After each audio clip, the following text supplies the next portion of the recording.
Welcome to Ready Layer 2 with me, Small. This is a podcast for the founders, innovators, and experimenters building the future of Web3 on Arbitrum. All right, what's up, everybody?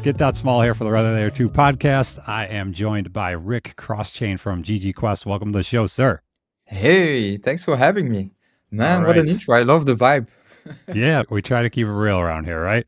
And for anyone joining us on X, this is going to be the first time I'm streaming out live on X. We are on Sanko TV always. That's going to be the platform where you're going to get the most out of this show. I recommend you checking it out. It's a lot of fun. They're building something really cool there, and I just recommend you checking it out. But we're experimenting today, so here we are. Rick CrossChain, thanks for taking the time. We're going to be talking about ggQuest. If you just give me the high level, what does it do? Who is it for? We'll dig into your background, all that good stuff. Off to you. Yeah, okay. Yeah, thanks for having me once again. I'm glad to be here. About ggQuest, what we are trying to achieve is to get like a network of real Web3 gamers and I would say on-chain apps users. And we do this in a very, I would say, in a way that is hard to do it. So what we are doing is a proof of gameplay, basically. Okay. We create basically experiences within games, and then based on the gameplay that the user are doing, we can understand that they are real users, for instance. Okay. And then you can build up your reputation and then get targeted by games. I would say it's a bit a movement against what we have seen a lot in crypto. It's social actions or vanity metrics, how I call them. Sure. Retweet this, like that, comment, tag two Yeah. friends, all that kind of stuff.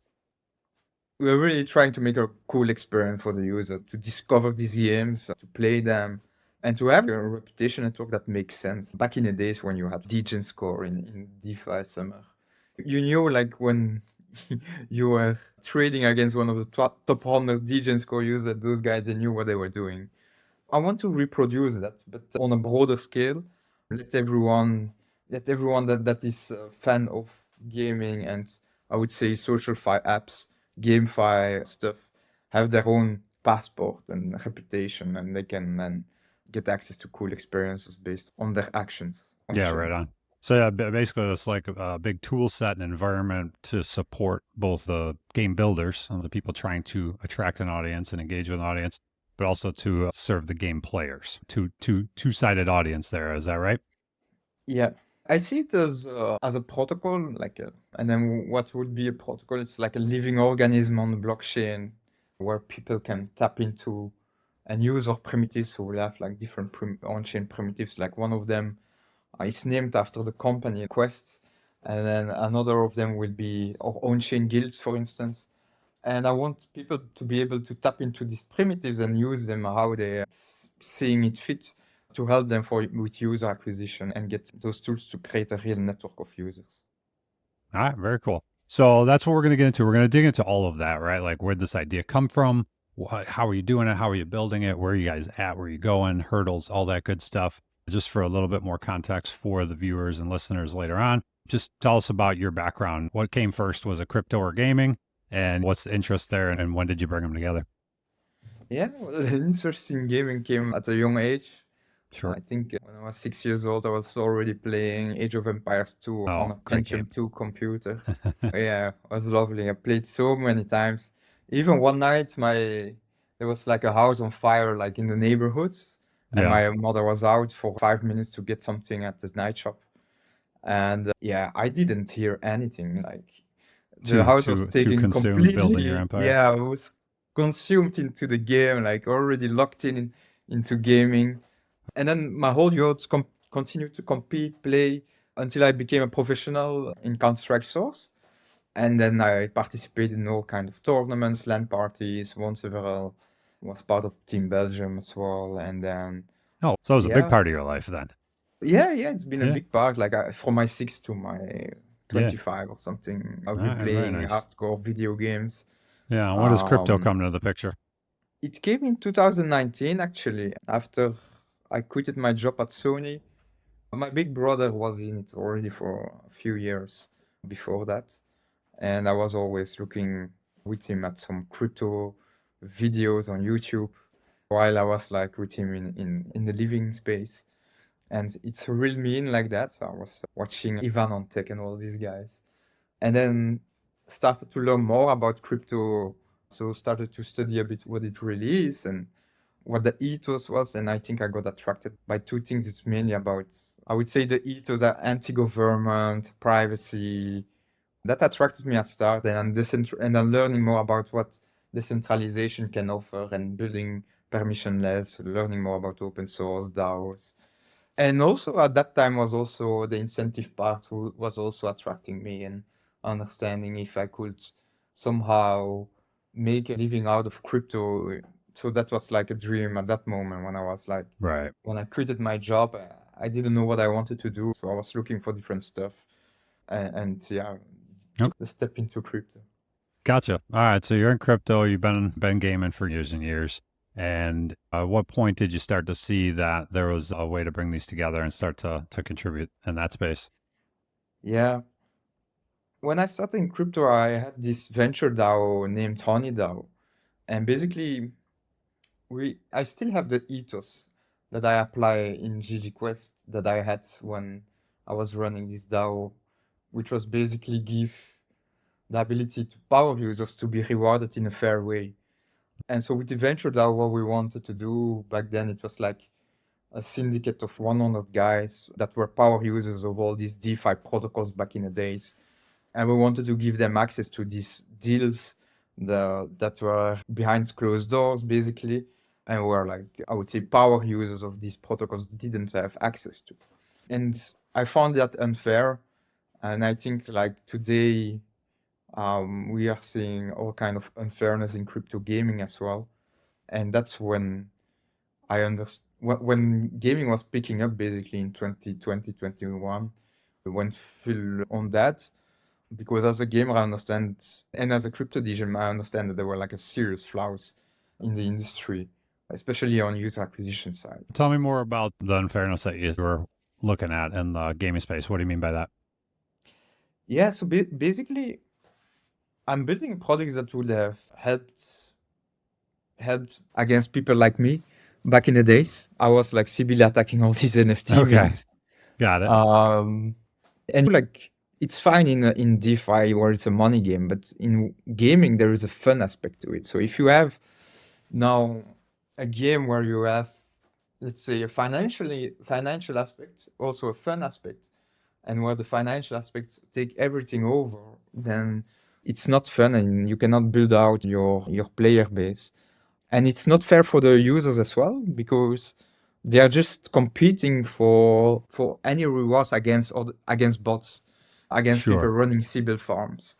And And why does that, I felt this, right? But why do you think that takes away from the fun aspect of it? Do you think that it's the games spend too much time well, attracting why do I that type of activity and not building something fun? Or do you think that there's something inherently problematic with, as a gamer, knowing that you're just playing against some kind of civil farming thing and it just does that take the fun out of it? Which one of those, or is it something else? Yeah, so personally, I think second option, when you see bots in game, it doesn't motivate you to play too much and to compete too much because you feel an unfair advantage of your competitor. Okay.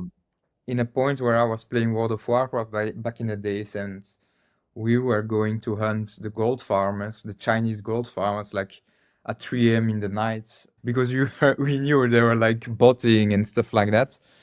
So you're just trying to jack up their operation? Yeah, basically. I love it. We were Hot hunting. ganking them and stuff. I Yeah. love it. And I always hated cheating in general in gaming. It was like, yeah, there were like very sophisticated cheats when I was playing in Counter-Strike. Like people, for instance, they could cheat on a LAN party with even on playing on computers of the organization, they could inject cheats through the memory of their mouse into the machine, and then with a key binding they could toggle aimbot on and they could cheat Sure. against you live.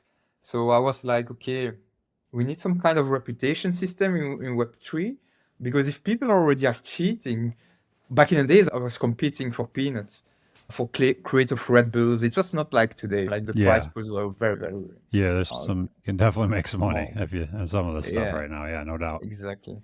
Yeah. It was way smaller, but people were already cheating for recognition. Yeah, just for the clout and So yeah. yeah.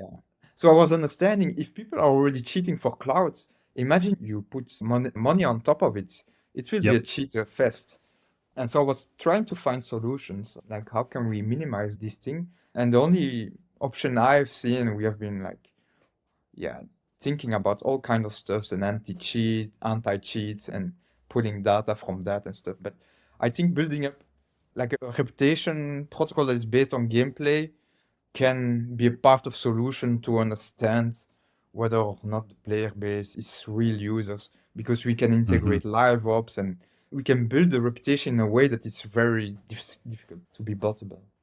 Yeah. No, that's super important too, because if the only thing that is keeping people in is the financial incentive, eventually that's going to go to zero, right? You just can't sustain that. After a while, it's going to break and everyone's going to leave, and then there will be no game and there'll be no community. So solving that problem, I think, certainly is critical, absolutely required for Web3 gaming to turn into gaming, right?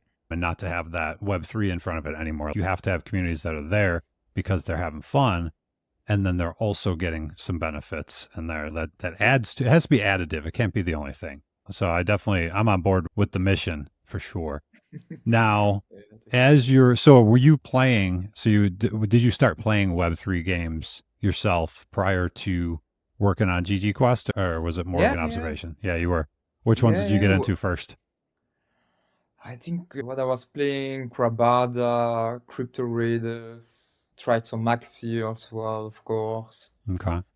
Were any of them, did any of them particularly grab you as this is heading in the right direction, or did you find them lacking? How'd you find them? Actually, it was a period, it was quite fun because it was like all these GameFi Ponzi's, and I was in DeFi, for us Ponzi's was fun. So yeah, I started with this play to earn Ponzi's, I would say. Okay. Playing all of them and earning some money with it.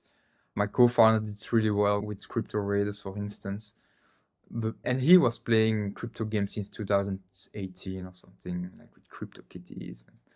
But I started with this play to earn games, and for me, I knew it was just a start. I understood that it takes a long time to develop a good game as well, and for people to nail in-game economies, it would also take a good time. Yeah, absolutely. Okay. So when did you start thinking about ggQuest? Like, you're recognizing these patterns, you knew people were cheating. Obviously, the Ponzi is going to get them to cheat more, or actually pulling new cheaters, right? It's not even just make them cheat more. You're pulling a whole bunch of new cheaters to go on top of it. When did you start thinking of ggQuest as an idea? Yeah, I would say 3 years ago when I knew my co-founder already from the Venture DAO, and we were chatting for a long time, and he had this Crypto Raiders guild. And we basically started a bit like a guild. We were seeing ourselves as a guild with a product, I would say. And the product would be like the reputation network. And then evolved towards just being the reputation network, let's say, and built as a protocol with different, I would say, on-chain primitives on it.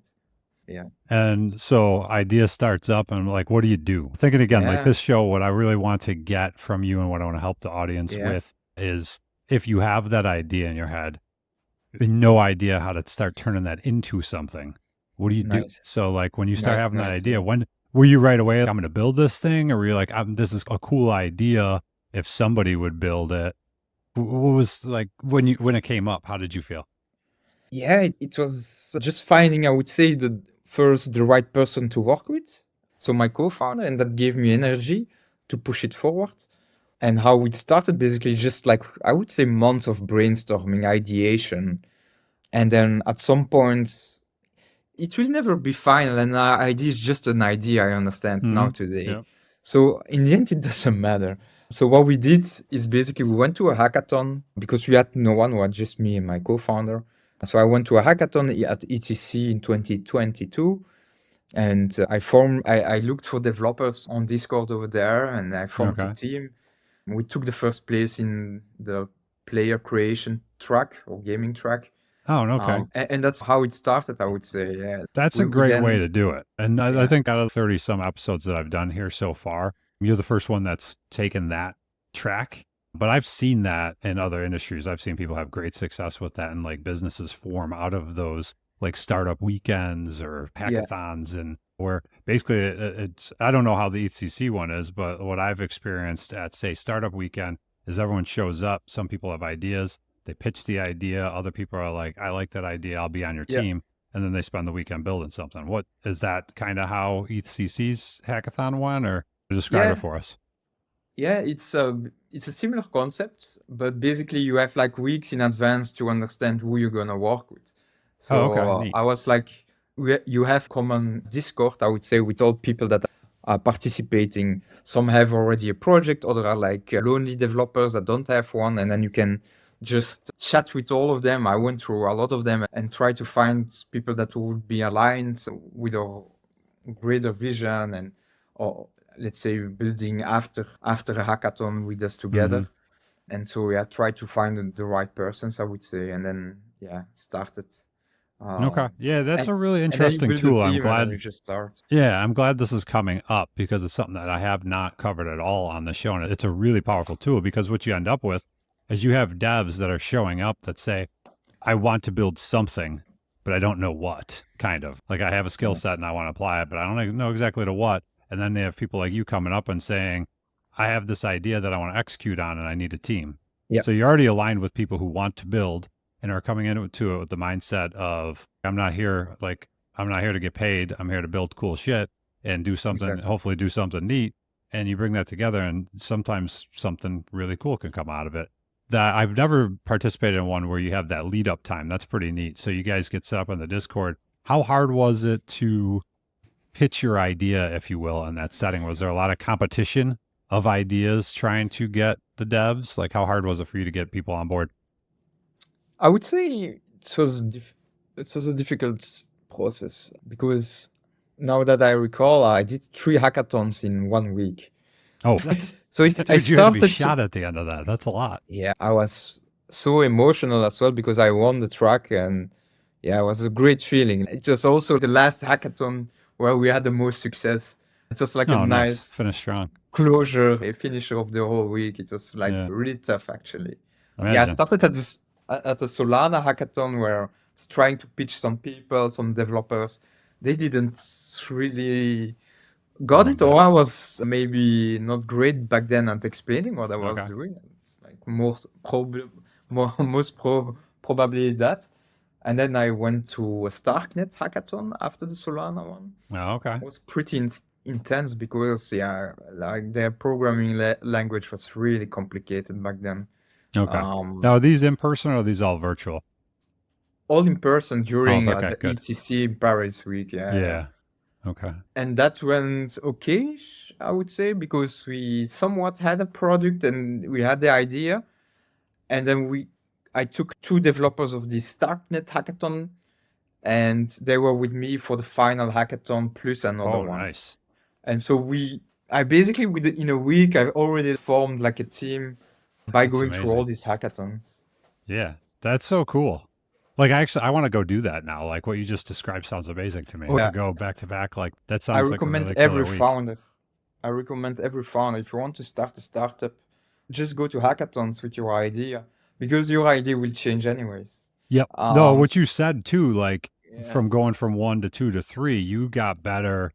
You suspected, right? That you got better at explaining it along the way. You did. There's no question. Like you went and you pitched it the first time and it didn't work. So chances are you pitched it slightly differently the second time. You got a few people. Now, when you showed up to the third one, you came in with a little bit of a crew already. You probably grabbed a few more people at the ETH one, right? Or did you stick with the 2 that you brought? No, we were like 4 people at the ETH one. Yeah, because now you got some substance. Yeah. We got an idea. We're better at talking about it. We got 2 devs on board already. Now you're joining something that's real and feels like it has a good chance. Like you're making them not have to be the first person to raise their hands and say, yeah, I'll take a crack at that with you. So that's really awesome. That is a cool experience. Okay. So to take us through, let's just focus on the last one because they probably all have similarities. But once you built that team at the ETCC contest, what was it? Was it like a 2-day thing, or how long did you guys have to work together? Yeah, it was also the longest hackathon. It was like a weekend, indeed. 2 nights, I think. So 3 days. Yeah, so we worked like the whole weekend.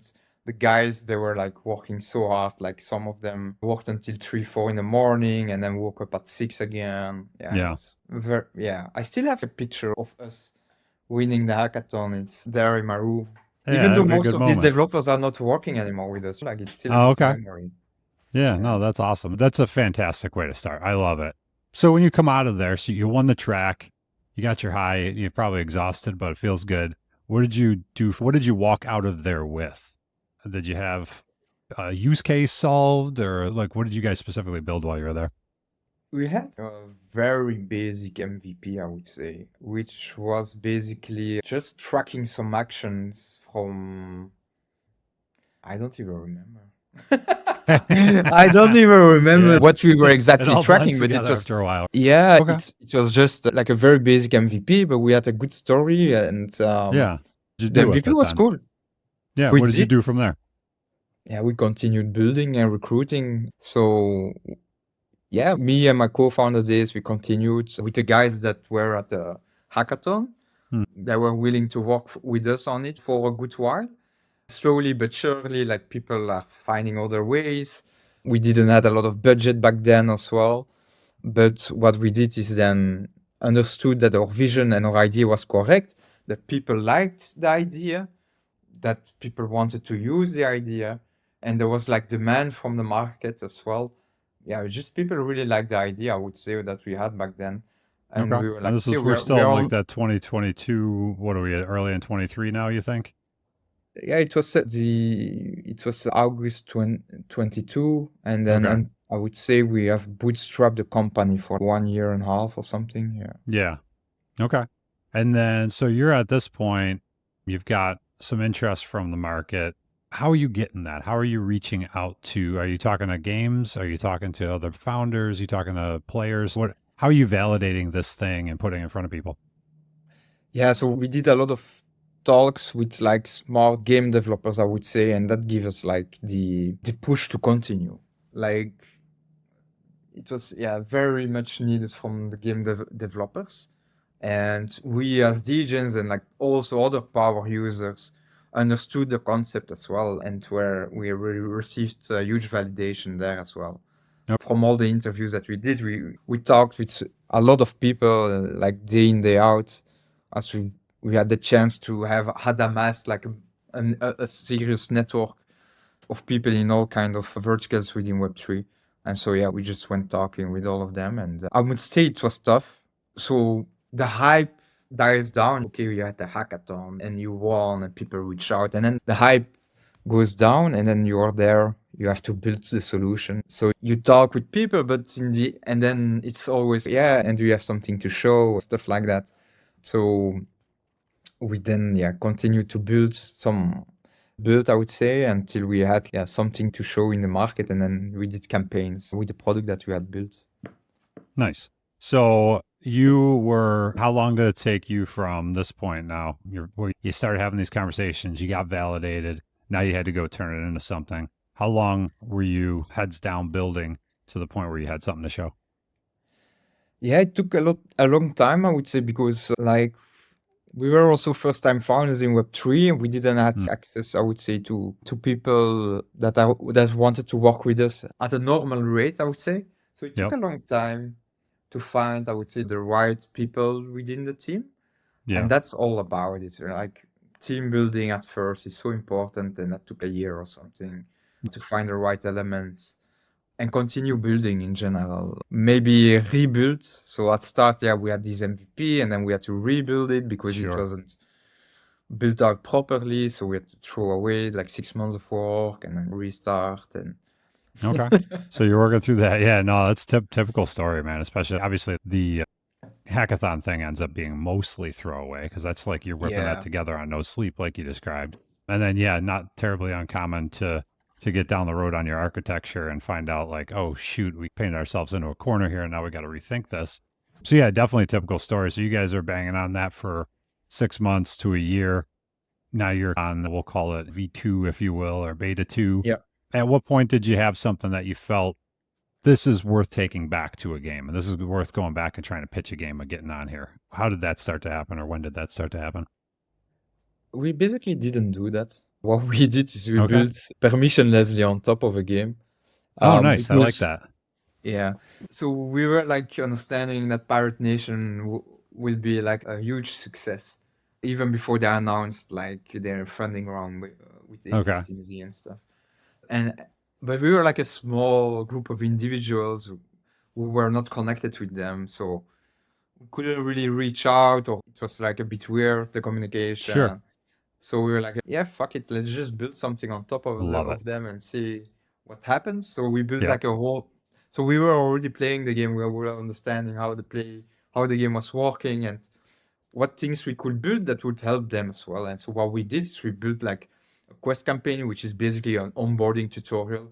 So we went through like different game mechanics, and we helped users to understand like the game itself through some missions, which were super cool. Basically, it was not like any of social tasks that you had to follow. It was purely based on your in-game actions. And yeah, users really loved it, and it showed like in the retention rate as well. I think for the first campaign, like we had 5 to 7 hours of gameplay and with 75% of retention from start to end, that was like the hugest validation as well. If you create something cool, a cool experience for users, they will use it and they will stick around. Got it. Yeah, no, that's the building permissionlessly. First of all, awesome, right? Because when you're a startup and you're trying to get people's attention, like raising your hand and getting them to talk to Yeah. you when you haven't proven anything yet. All you Yeah, have is a it's story. I don't know who yeah, you are. I'm busy. exactly. I don't. That's like the Exactly. typical outcome. I've been through that so many times. It's just really Yeah. hard to get someone's attention. And in Yeah. this industry, and especially with a game like Pirate Nation that's fully on chain, like that's permissionless is the name of the game, right? Like you build your game Yeah. fully on chain so that the community can build around it, right? That's one of the main selling points. Exactly. So you take them up on their offer and you're able to go and just say, now you're showing up and saying, "Hey, I've got an idea. If I bring it to you, will you use it, or even harder, will you pay for it?" You're like, "I made this for you. Does anyone want to play it right now?" Right? Yeah, Like yeah, yeah, that's exactly. in this space. Like I think that's the best way to get people going. Now, is this because I did one of your campaigns on Pirate Nation. I'm wondering if Nice. this is one. Is this the one where it was like Pirate School, or was it before that Yeah, one? we Okay, so had that two was versions of Pirate School. Like we had the V1 that we did like in May or something, like the first campaign we ever did with ggQuest, and then we had the V2, which was already more polished. The first version was like full of bugs, but they were a bit skeptical at first, but then they were seeing that we were fixing bugs really rapidly, and so they were getting more and more interested in it. okay. Yeah, I'm pulling it up right now. That's kind of hurdle number one. Like I said, the fact that you can build permissionlessly is amazing. You got access to all this data. You can see a bunch of games on here. I'm gonna pull up the Pirate Nation one because that's what we're talking about. In the campaigns, we've got so the Pirate Nation old. I assume that was the first one you guys built out. Yep, I don't think I did exactly. this one. Oh, there you go. Got a game rank 0. So I did not do this one because that's what I immediately started thinking was you got to get people to connect their wallets to this thing too, right? That's always a challenge, right? And I'm Yeah, very hesitant about it. Now I seen me you too. in the group chats and hanging out with the people that I knew and playing the game and everything like that. So like I had this kind of network affinity to you or whatever, and I could see they were all connected. I'm like, if they did it, I'm safe to do it. Probably took my normal precautions. I got in there and did the V2. But like, how did you start that process? Because out of the gates, coming to somebody and saying, I made this for you and it's free Mhm. and you can play it right now, but you got to connect your wallet with your valuables in it and sign a transaction. Was there a hurdle for you to get people to start doing that in the first place? Oh yeah, definitely. It was very complex as well at start. So how it is today is very easy now, but at start as we are still in testnet, you had to go find Arbitrum Sepolia testnet to Yeah, a be little, able to little friction. mint a quest ID. Um, and Yeah, so that shrinks your we user pool right there, right? yeah, so we had and actually it created friction with the Pirate Nation team as well because we had all these users in their Discord. How can I get this Ethereum Oh testnet man. ETH? Yeah. And so I was like, And they're damn, like, guys, what the hell are you doing? yeah, leave it. Don't say anything. Here is the testnet ETH. Just send me your address. Okay. And No, that's a good idea right there. Just yeah, go into Alchemy every day yourself ahead of time, build up a little bit of bank so you can just send it to people. Yeah, and so the Arbitrum team helped us as well to give us like a few ETH, like even a good Okay, amount good. of testnet ETH. And so we have, I would say, people can just request testnet ETH and we send them. That was how we were doing it. But now we have Privy integrated so we can sponsor basically gas without them having to ask anything on our Discord. So it's way easier to create an account as well. You can create it now with an email address or Yep, awesome. socials. Okay, so you got people's attention. They started bothering the pirate team, but you worked through all that. Now you got a quest up and running. Walk me through, what are we looking at here on screen? So these are like the chapters of the Pirate School campaign. So we have a game page, which is Pirate Nation for that game. And then we can see the quests that are available for that game, which kind of rewards, and also leaderboard. By completing this quest, you earn reputation, and this is like your gaming passport, let's say. But you can only complete them by doing the actions that are within those quests. So if you click on one of those quests, you go to the page that tells you actually what you have to do, but in a gamified way. So the whole purpose of this is you can see it as or what we try to do is create a meta game on top of other games. So we are building out all kind of features to make the quest as gamified possible. So you can see like time to complete, for instance, 240 hours. We can, for instance, put this Is that timer on like, like a guess at how long it's going to take me to do this as a player? no, it's a limitation basically included Oh, got it. in the Is quest that once I contract. hit start, that's how long I get? Yeah. I can hit start here. Does this thing still work if I try to do it? It's the old quest. It's an old quest. I've joined It's also an old campaign. I think the new campaigns will work, but this campaign. anything today. If it's, I don't know if it's even looking at the right place anymore. But it says I haven't completed the quest, so there you go. Yeah. So we have all this kind of mechanism to make it as fun as possible. Like we're thinking, for instance, that you can stake your NFT into the quest, and then if you cannot complete the quest, it get burned and stuff like that. Ah, okay. Yeah, I put a little skin in the game. I like that. Yeah, all cool stuff. Okay. Where you'll be able to compete against other guilds if you join a guild to see like who has the most points on the quests. I like that kind of guild competition stuff. That's what we just had Yeah. the Open Ape on from Open Season last week, and that's one of the things they do is incorporate the NFT communities into that Open Season game, and then they compete to each other, and there's a leaderboard behind it, and those teams actually get a little bit of kickback from it. So I like that. Nice. Kind of give people something to rally around type thing. I think it plays well in gaming in general, but it plays well with Web3 and NFT communities as well. I think it's a great idea.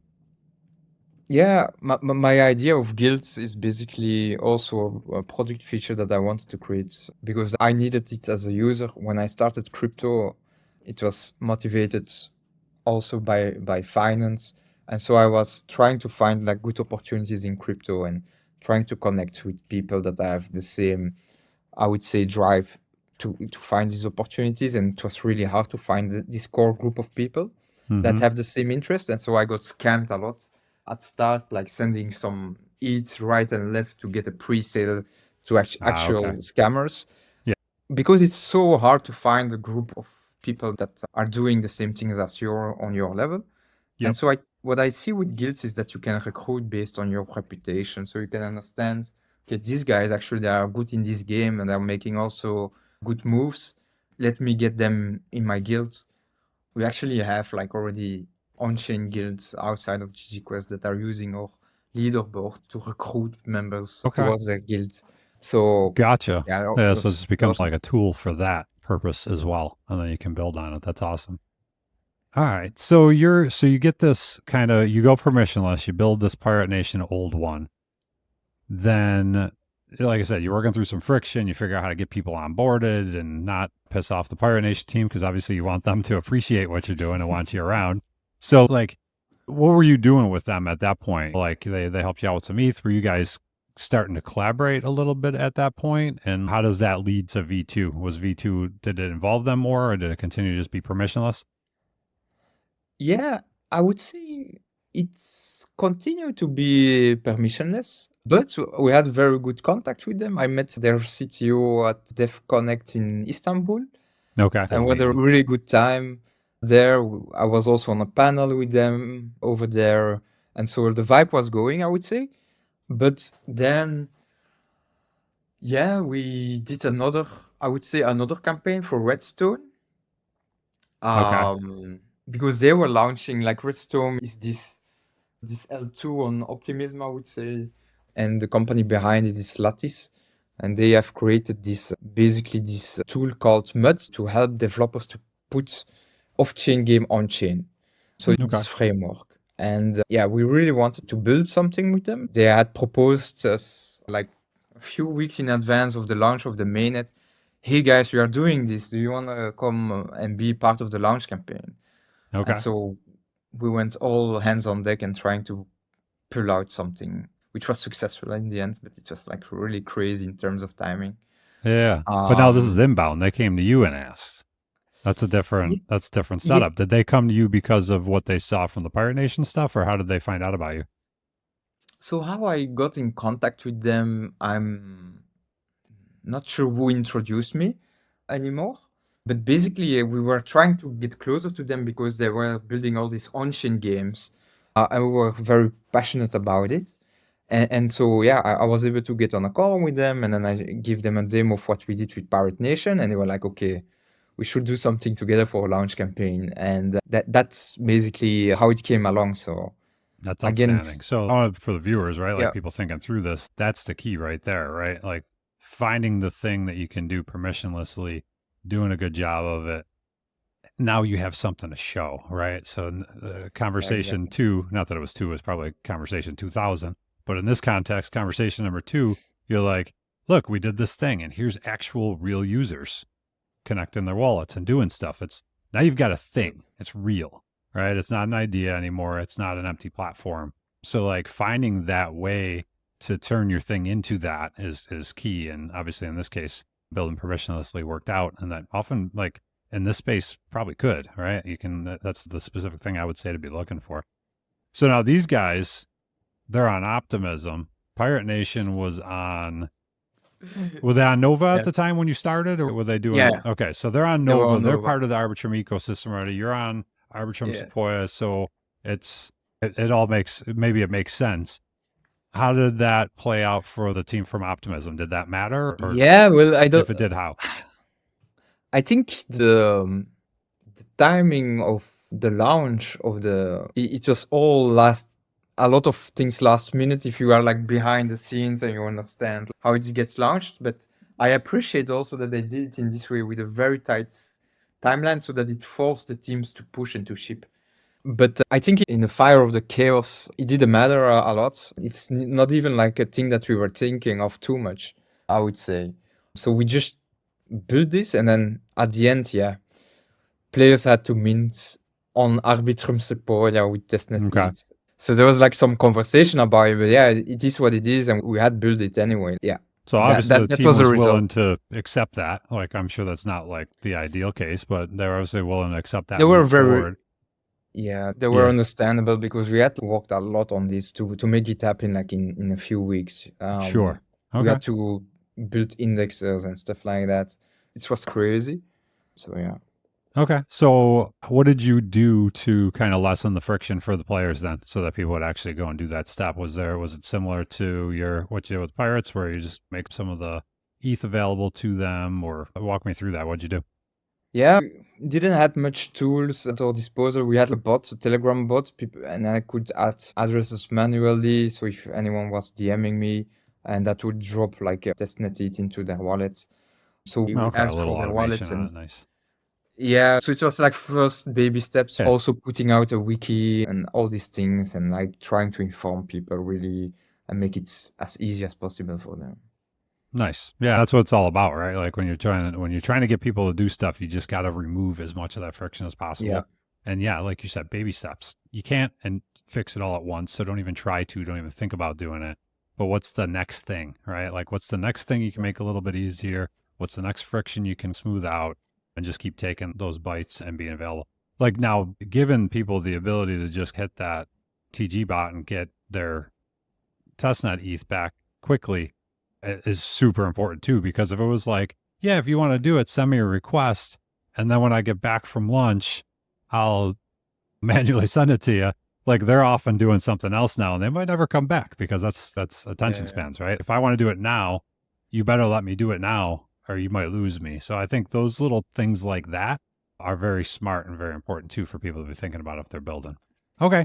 So how did this campaign go? Like, relative to the Pirate Nation campaign, did it go smoother? Were there more or less users? Like, compare the two of them, and tell me what you learned new from this one. Yeah, I would say it was a super cool campaign because we were part of the whole launch with them, and so we had all these experiences day to day were like a new game on their chain that we were highlighting with the Quest campaign, and it creates a cool dynamism integrated. And then when people went through all these games at the end, like after 10 days or something, they received then like these NFTs that you can see there. Yeah, that one. And these basically are SBT, like the achievement that you were showing are like SBTs into your profile, so we can understand if you played all these games. But in general, in terms of numbers, I think it was quite similar. It was a total different audience. Like Pirate Nation is more, I would say, a casual audience, not less focused, I would say, on the crypto users, on-chain gamers, crypto users, I would say. They had the ability to go a bit broader from the start, or at least I think like their execution of their marketing plan was on point to be able to do that. Where Redstone was more like a niche public, very niche, like a lot of builders themselves, very intellectual people, and they wanted to see how these cool experiences worked basically. And it was a cool experience. And I think the results were also good I think at most of the points we were like running 50% of the traffic of their chain with this campaign. Nice. So that it was not a lot of users, but it was it's significant. But they were active in that way. Yeah. That's awesome. Is this artwork that you guys put up, or is this Redstone artwork that we're looking at here? So that's AI that you're seeing. Okay. Hey, use the tools at your disposal, man. Yeah, but if you look at, for instance, if you go back to the though. games, if you go back to games, for instance, and you click on Duper, and then you click on this one, Duper S1. Campaign? Yeah. And then you go now to rewards. Oh, hold up. There we go. It's loading. Yeah, we have some issues with the load time, so we're trying to.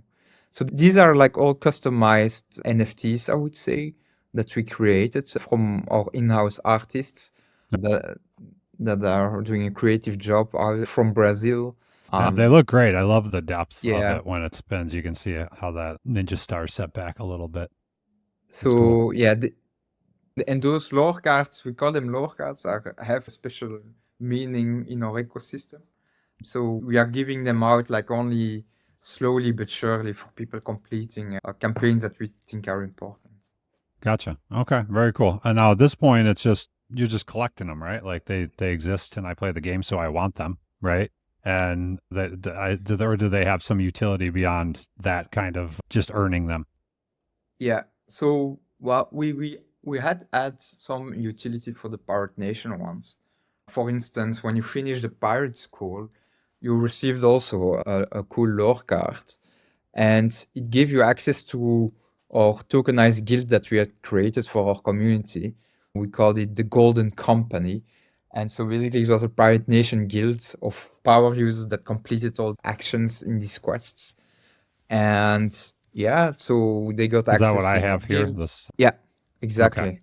And it gave also guild members access to our ship rights, which are construction, which are like would I say it lets you upgrade your ships within the game. Are you guys on Boss Chain or Apex Chain with those ship rights?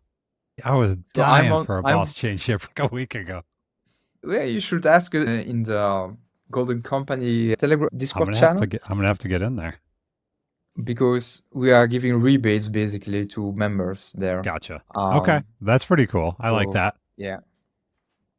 All right, now my co-founder has 6 on the Boss Chain. I have 3 or something on Apex. Gotcha. Yeah, it was really hard to find them on the boss chain for a minute there. I was able to get it done, but it took me to get from my Galleon 1 to 3. It took me like 4 days of watching and diving back in. And Wow. finally, that Yeah. that shipwright dashboard that one of the community members built, I apologize to him, but I can't think of his name right now. He put that back up, and that solved my problem. That thing's super useful. But yeah, no, very cool. So campaign 2, I know was more successful. I know like that picked up for you guys, right? Because I remember seeing it a Yeah. lot. Like I said, I actually did this one. I completed all of these quests here. Nice. And to what you said, oh no, I expired that one. So I didn't do all of them, but I got a lot. And to your point, like all I had to do was come in here and participate. I didn't have to do something separate from the game. Each one of these was just doing specific things inside of the game that I was already playing, right? Win a normal account match, that's something I did every day anyway. So as long as I came in here and kicked it off, I got to participate. 180 people, I assume, did it before me. That's probably just ranked by when it's completed. So yeah, no, it was cool. I definitely went through and did all these. I thought it was a clean experience and just a nice additive thing to the game overall. Now, like you call it, like the heading on your X account is the UGC, or the user generated content machine, or the on-chain UGC machine. Yeah. So take me through that term, as user generated content is that I'm recording the stuff here, or is there more to that you guys are building towards? Yeah, so we have a great question. So we have built also a no-code quest builder, basically.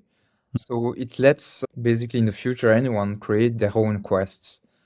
And we believe that we can create this light UGC or let people create their experiences, and also being able to monetize these experiences. Because if you create a cool experience, now you can understand how many people are coming through that experience towards the game. And so, yeah, games can then target these users or have targeted rewards for these users, because now the data is measurable. Like we understand, okay, it's real users coming in and it's 105 users. I can have that kind of budget for this kind of users, and then we can go even deeper. We can understand how much these users are spending, where they're from, and all these things. Okay. So how, Yeah. that's got to be, I imagine, limited in some way, right? Because I have to be able to build quests around something that you can monitor and check, right? So tell me about that. Like, how do you build a no-code quest builder that knows where to look, for example, and knows like where to look on chain or for contracts or for whatever it is that you got to look at? Yeah, it's basically what it boils down is the ability to be able to track in live, in real time, the game of Pirate Nation. So it's a very complex task, as they are like on different chains. There's not a lot of tooling out there that is already supporting their chains. So what we had to build is basically our own tracking infrastructure. First on Nova, I remember, or even on Polygon, then Nova, and then now on their own chain. So we had to adapt every time to these new chains. And also when they started to grow a lot, like blowing up, like all our systems went down as well, and we had to rebuild in another way the way that we were tracking that game, because we understood that they would have more chains and that we would need like a very, let's say, optimized tracking solution to be able to scale with them. Yeah, no doubt. And that's tough to build, but we have it now. And so you guys, you're tracking across both their Apex chain and their boss chain. What happens when they add C chain in a couple months? Is that like a new process, or it probably starts to become a little bit more routine? Exactly. Because they're making it more routine. Yeah, like the second chain was like, okay, now we have to rebuild and rethink this. But now, like, it's okay, we know it's a third chain and fourth chain will come. Now we can just use our current solution and expand it. That's very cool. Okay. And what's the relationship like with the Pirate Nation team at this point? Are you guys just like in contact, but you're basically working on your own? Are you like collaborating with them more? How's that going? Yeah, I would say now it's really good, actually. We have been talking with them like on several occasions, and we know more and more people within their team on a better, more deeply, I would say. So the contact is great at the moment. And yeah, we are planning like a big campaign with them coming out. where we launch also a new primitive. Mm. I think it will be even better than the Pirate School campaign. I'm really excited about it, actually. Yeah. Nice. That's awesome. And it's just rehashing for the viewer of this story here, right? You guys were able to permissionlessly build on top of this game and deliver something of value to the point where you're now collaborating with Pirate Nation, which is one of the hottest like on-chain games right now, with a well-funded team these are serious people. This isn't like some little side project. This is like a serious company building a serious platform, and now they're in Exactly. collaboration with you. And I think that just speaks to that team. That's a smart, good team that engages with their community. But what I really want to get at is that speaks to your ability to just like think creatively and get your stuff out there and get people using it and get connected to things. Like, you can't wait for permission. You can't wait for attention all the time. You can't wait for things. Yeah. If you wait as a startup, you're dead. And this is like what you guys did. That's that clever grinding. We have to solve this problem. What are the ways that we can solve it, and finding your way through? And that's what I really want the listeners and viewers to focus on here, is if you're working on something, that's how you got to be thinking about it. Ain't nobody coming to pick up your baby and help you make it beautiful. You got to do that on your own. Yeah, So exactly. kudos to you guys. I love it. Yeah, thanks. Absolutely love the story, everything about it. From the ETHCC hackathon to the building on the testnet and just grinding through. Love that kind of story. Awesome work. Glad to share it with everybody here today. So where are you guys headed now? You got this big campaign that you're excited about with the Pirate Nation. What's coming next for the platform overall? When do you go mainnet? What do you think's necessary to take the next steps for your platform? Yeah, for us, it's ongoing work. We're always every day every day we are analyzing the market. Every day we are looking at the newest trends. We are thinking where we should go. We are talking with our users, understanding what they like, what they don't like, and build preferably what they like and what we think will be interesting in the future. I would say it's hard to say where we will be like in 6 months or 12 months from now, because I would say we are a very lean team and we have the capacity to adapt quite rapidly. But what we have now in the near term is what we have been working on for some months. It's the second primitive. So we had Onchain Quest. Now we'll release, basically, I haven't really announced it yet, but here we go. We'll release Onchain Quests, Onchain Guilds. And so basically, we'll let people create a guild on ggQuest. There will be guild quests that we'll introduce, and guilds will be able to compete against other guilds in this quest, and then we can understand how guilds are performing. Yeah. And also, basically, people will be able to recruit based on reputation and get, I would say, I think a lot of users will go from a single player experience to a multiplayer experience with a guild feature, which will create cool dynamism and I would say, yeah, creative things can happen in these communities. We are thinking further, like what are the next steps of these communities, which kind of features we want to add, how will they be able to monetize themselves, and what's the future of on-chain guilds in general? How will it look like in 1-2 years when we'll have a lot of on-chain games that are polished and whatsoever?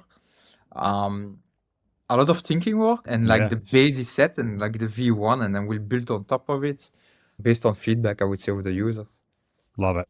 No, it's awesome. You guys got your kind of foot in the door of the community, if you will, right? You've got a real thing working, people showing up, people coming back that did Quest 1, doing Quest 2, at least with Pirate Nation. And I suspect all of those folks will be back for number 3, getting to work with the team. It's fantastic, right? Fantastic work over the last couple of years, getting from nothing to where you're at right now. Kudos to you on that. Congrats on the success. Obviously, I hope you continue to build and go from here. On the way out, what would be your call to action to anybody watching now or listening on the replay later on? What do you want people to do? If you have a game builder who's interested, what should they do? If you have a game player who's interested, what should they do?